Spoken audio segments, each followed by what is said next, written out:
Recently, I moved into a new house. I was renting it temporarily while I was at school since it was close to campus. The house was small and not in great condition, but it was the most affordable at the time and I didn't have a lot of options. There was already another student living there when I moved in. His name was Sean. His other roommate had just moved out, so I was just filling the opening. I was a little nervous about living with the roommate since I had just moved out of my parents' house, and I had never lived with anyone else before. Sean and I hit it off pretty fast though. We were around the same age, so it was easy to find things that we had in common. I got over my nervousness of living with him quickly and it became a decent situation. We weren't around each other a lot anyway. I was at school pretty much every day, and when I was home I always had a lot of homework to do. I spent most of my time in my room, but things started getting weirder as time went on. One night, I was up studying particularly late. I had an exam the next day and I was doing some last-minute cramming. I finally went to bed around 2 a.m. when I couldn't keep my eyes open any longer. Then suddenly, not long after I had fallen asleep,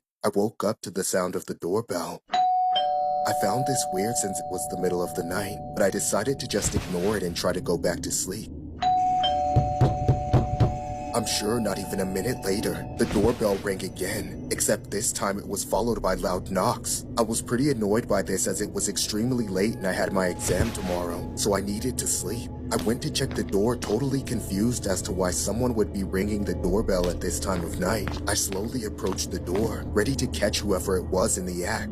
But when I opened the door, there was no one there. Hello? Is anyone there? I said. Of course, no one answered. I looked around outside and didn't see anyone even remotely close by. I didn't know what to think, so I went back to sleep and didn't hear anything for the rest of the night. The following day, I asked Sean if he heard the doorbell last night. He said he had, but he didn't seem too worried by it. I told him how I had checked the door and there had been no one there, but he brushed it off, alluding it to probably some kid playing Ding Dong Ditch. I agreed that it was more than likely just some kid who lived in the neighborhood. But from that point on, it became total hell to live in that house. It would happen just about every other night. The doorbell would go off incredibly late, and if I ever answered the door, there would be no one there. I was losing sleep and started performing badly in my classes. I could barely keep my eyes open throughout the day. It was impossible for me to focus on anything. When it had been going on for some time, I tried talking to Sean about it again. Do you think that maybe we should call the cops? Sean kind of laughed at this, saying,